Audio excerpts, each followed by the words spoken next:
We are all just dependent on systems. Here's the list of non-portable or transferable human capital. Knowledge and skills gains from in-house training programs and on-the-job experience that have no value outside the firm. Firms supporting capabilities and reputation. Routines and procedures, teammates, managers. These people often are totally unaware of the enormous support system they had going for them in the excellent company, and are at the very least initially lost and bewildered without it. The culture at the University of Chicago is very different from the culture of competitors like Stanford or Harvard. If I were to leave Chicago, I would lose that knowledge and I would have to acquire something comparable at another university. These differences can be found in pretty much all companies now, and the distinction also applies to particular technologies and the knowledge required to apply them. If you leave that company, that knowledge becomes obsolete. More on-the-job experience increases the firm's specificity of worker skills, which in turn increases productivity. In well-oiled familiar networks, substantive interactions simply take less of busy analyst time than do new relationships that need to be built from scratch. The investigators emphasize the non-transferability of such knowledge and its link to job tenure, and studies of many occupations have confirmed the decisive importance of accumulated firm-specific human capital. One such study attributed workplace success to superior ability to leverage firm resources strategically. The top-performing knowledge workers were those who figured out how to make the most of the intra-firm networks and other capabilities available to them. Many stars readily acknowledge that working with first-rate colleagues spark ideas and stimulates productivity. Colleagues and teammates foster each other's success by sharing resources, coaching, encouraging, and serving as role models. Access to a capable colleague who covers a closely related sector matters most. Thus, analysts at team-oriented departments drew liberally on each other's expertise and knowledge. Business is becoming more interrelated, explains Tim Ballard. If you're a great oil analyst, you really want to be working with other great oil and gas analysts. It makes your research so much better. Greg Nechman, a storage analyst at Lehman Brothers, confirmed the value of knowledge sharing in sector teams. We would get together in industry sectors to have breakfast and discuss forces affecting our industries and try to draw inferences about larger trends where some commonalities seem to exist. In every workplace, even the most entrepreneurial and individualistic, people gather information and get work done by means of informal networks. These networks operate on trust, mutual benefit, and sociability rather than formal reporting relationships, and they take time to germinate and flourish. Your junior analysts do a lot of the nitty-gritty work for you, explained an area analyst. It allows stars to spend more time with important institutional clients, companies, CEOs, and focus on a big picture. In other words, business analysts already done the work for call center agents. The battle is win or lose depending on business analysts and companies' health and policies. Internal formal and informal networks, which takes years to develop, and firms' capabilities, which take years to learn how to successfully leverage. All of these individuals remain just as intelligent and capable after changing employers, and no doubt just as hardworking, probably more so, given the demands of switching firms. In fact, our interviews with analysts and research directors confirm that stars worked hard after switching firms. They all covered the same industry and to a large extent, the same companies before and after moving, and the same clients and contacts, phone numbers remain in their Rolodexes.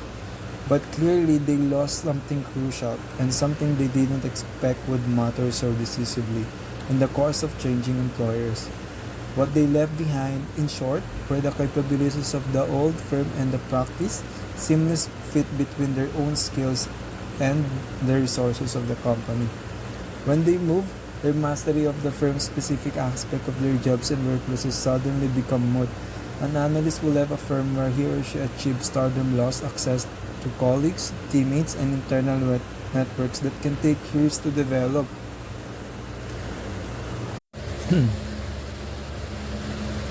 I am working to achieve my performance goal like AHT, callback, and after call work, QA, compliance, and attendance. I'm working to meet Norja client and cost. No, that's not actually true. I'm really working to meet Norja client and customers' needs. Does my service or product work the way Norja colleagues and Bell customer needs and expects, considering its competitor and our company's strategic priorities? 1. Your product, service, or experience is the real game. It's helpful to remember this. 10 customers' expectation is what seems people buy the most. Reinforce key behaviors again and again. A standard far more rigid than their scorecard measured. That's 3. 4. Better experience, better customer service, better product, better care, better world. 5. Keyword is expect because there can always be manipulation between buyer and seller. That's why you should also mention that you are from fraud preventions to set clear expectations. That's 90% of problems of managers. Expect because hacking is the pursuit of knowledge, and if you don't know the fundamental of the seller and buyer in the business you're at, you are fucked. When your employer or employees scam you, you'll be counting at loss. Reinforce this expectation thing when speaking to customer. Serving customers and understanding their evolving needs and wants. Great vision comes from others. That's 3 5.1. It's important to 5.2. It's important to become the persons that everybody is happy to be around, because our vision in the world is to become preoccupied in the needs and wants of others. Help people achieve their goals and they will help you achieve yours. Are they able to do what they expect when they use my service? Summary. They expect customer expect you to innovate your services over time. Was the problem solved? What is the better ways to solve the problem moving forward? What new tools can we use or eliminate to make the process better? Did you resolve customer concern without asking for support? 1. You have to fight to have a better process, because that's part of exceeding expectation and part of your job of making a courageous culture as a frontliner. 1.1. You should continue to escalate and provide feedback to TL and persuade her using winning well strategies, because it's part of the job. 1.2. It's part of 1.1.2. It's part of the job to screenshot your evidence, ask support from your colleagues, etc. 1.1.3. We need to care enough to tell one another the truth, and we don't always do that. 1.3.1. You have to remember that no one wins in court. We need to care enough to speak the truth, because that's how we encourage clarity. But you do have stories that matter and your team needs to hear them. Most people doesn't feel providing feedback. It makes it more complicated, because feedback only matters when it leads to change. You don't have to know everything at this point, but to get started, you will need clarity about what your values look like in practice, why they're important, the most important strategic priorities, and what your people can do next. Did you pass AHT or client expectations? Did you read enough lawyer books? Can they get their issues resolved to their satisfaction? How long they have to wait? Waiting leads them to maximize the call and get everything that they need from the agent. That leads to higher AHT, that leads to higher wait times. It has spiral effect. Do they feel good about it? Use your tonality and strengths in individualizations to make customer and colleague feel good, and be the guy that everybody is happy to be around. Your customer and care department doesn't care about your internal metrics. Does it help them? Your team exists to tell expectation by providing fewer and better commitments to the customers. What you do for your client and customers, that's what matters. 3 key behaviors that drive success, because tracking results isn't the same as improving them. To make improvements, you have to work on the factors that cause these outputs to be where they are. Spend time on things you can control. Don't worry on things that you can't. Be patient and focus on doing good things. Listen to calls and provide balanced performance feedback. Master task, behavior, and 360-degree feedback for maximum objectivity. Constant improvement of your call process is part of the job.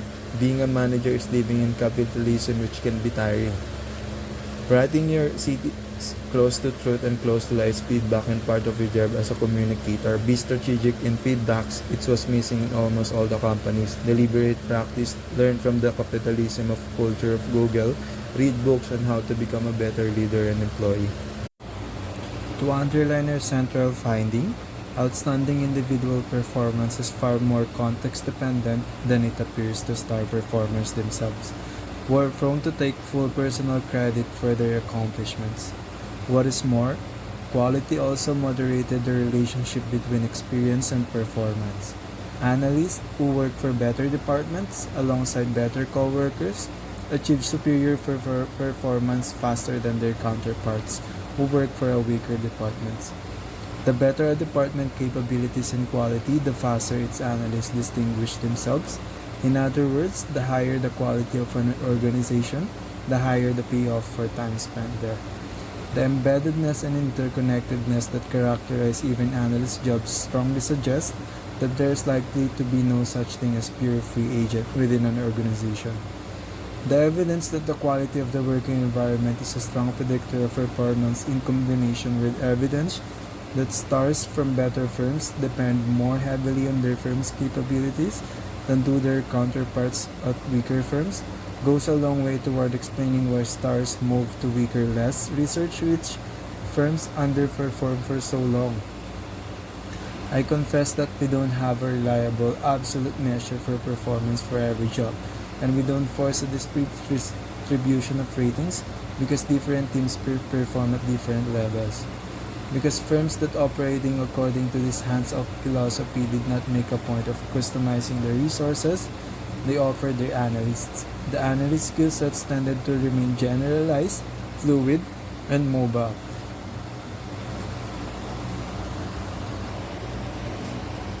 As well as less idiosyncratically firm-specific than at more team-oriented companies. By contrast, analysts will have Bear Stearns, Goldman Sachs, and Merrill Lynch were considerably worse off after moving. At these firms, the star analyst and the firm were in essence a team, and the post-move uselessness of firm-specific human capital eroded performance. In exploring the reason for women's portable performance, we found that female analysts deliberately and strategically cultivated portable, example, external relationships, resources, and sources of information, and also thought more strategically about the repercussions of moving than did their male counterparts. Individuals who are stars in the workplace have a strong and persistent and potentially career-damaging tendency to undervalue the importance to their success of their employer's capabilities and resources, and their own practice ability to make use of these resources. For individuals who intend to stay put at their current employers, coming to grips with this central truth may be little more than a character-building exercise in modesty and in giving credit where credit is due. Whether contemplating an imminent move or one in the indeterminate future, these individuals should try to undertake a dispassionate and systematic assessment of the drivers of their past performance before taking any other steps, and they should carefully weigh an increase in compensation, which is likely to be their prime motivation for changing jobs, against the probability of a future performance decline, and a possibly a precipitous and long-term one. People who did not demonstrate conscientiousness in their resume will have a bad domino effect on their future job prospects because their new manager will rate him poorly than his counterparts because manager knows that brain without loyalty is not a reliable source of sustained competitive advantage. It is worth reiterating that moving to a firm likely to offer fewer resources and less accomplished colleagues is apt to have a debilitating effect on performance no matter how talented one is or how hard one works. Underperforming firms seek out stars in an attempt to quickly reverse their fortunes. In addition, the much publicized outside hire can cause resentment in the department with accompanying breakdown in morale, teamwork, and communication. Unsurprisingly, the most active seekers of star analysts were firms successful at developing their own talent or less interested in doing so than in pursuing short-term performance. In their eagerness to begin reaping the benefits of the newly hired rainmaker, many firms entirely overlook his or need to learn the ropes during a ramp-up period. A new person cannot simply arrive, read the files, and get to work. They need to build a network and make use of wealth of knowledge that can only be built over time. One writer pointed out, the higher up the organization one goes, the truer it becomes that people cannot simply be parachuted into key posts. They need to go through a lengthy socialization process or risk being rejected by the culture of the organization. Huddle with your team each day to connect and communicate. Motivate them with clarity of why they do things. Reinforcing it is part of the job. Obviously, you have to do it yourself before you can do it to others. You have to have humility because you are prone to behavior mistakes. You laugh at others. It turns out that your colleagues and bosses are actually in the fight of their lives. Sick family member, no future job prospects, thus no money to pay rent. Can't go back to parents, recession, read books on how to write better to better communicate with your team in your huddle. Get involved to help the toughest customer concern. Find the unique problems that is being handled by escalations or in CPS leaders messenger. That is the unique in every unique or the top for every top. So it's the few simple things that operates the universe. And it's the current trend between behavior of people. It works because it's the key behavior that move forward in customer service. Read the messages of your colleagues in your department group chats and customer service praises, contact center management, and all sorts of books that will improve your call center skills. How will you see the result after you implement key behavior? Would you see BPI and HAH right away? If yes, then check it to see if you can catch problems when something changes. You can also confirm positive results. If you can check it every day like T-Mobile's survey, that would be suited for the scenario. In your case, AHT of previous month is your basis. Checking AHT and IEX every day is part of the job to compete to have the best service, not scores. If they spend as much time improving the quality of their work as they spend working the workaround, they'd be knocking results out of the park. We've seen outstanding creativity in the huge lengths some employees and managers will go to game the system. And they do it creatively, which wastes time, often unethical. There's a gray area that's where lawyer and fraud analyst comes and gets people fired. You can respond to most metrics on an hourly, even daily basis. When you're reactive, you exhaust your team and they will eventually ignore you. In every business, there are one or two vital behaviors that will improve your overall results. Be sure to focus on this early and often, then build on that foundation. You're likely focus on one or two numbers rather than on the key game-changing behaviors that will lead to lasting performance. You know you're winning well when employees are more proud of an actual customer experience or the difference they make in quality than of numbers on an Excel spreadsheet. When you exclusively focus on metrics, you encourage this kind of gaming. People will do what you ask them to do, in this case, to change the score. Focus on what matters most and we guarantee your score will improve and you win well. False sense of competition. If you got to beat Joe's team, is a louder cry than make a genuine connection with every customer. Set clear expectation. The problem with your QA and TLs and for almost all the managers out there is they are afraid to provide feedbacks, which makes them unable to provide clear expectations. We found that roughly 90% of the problems managers have with poor performance result from deficiencies with this first step. Two of the biggest barriers preventing people from doing great work is unclear expectations and inadequate skills. You can prevent this by mastering feedback. Are their strengths aligned with their job?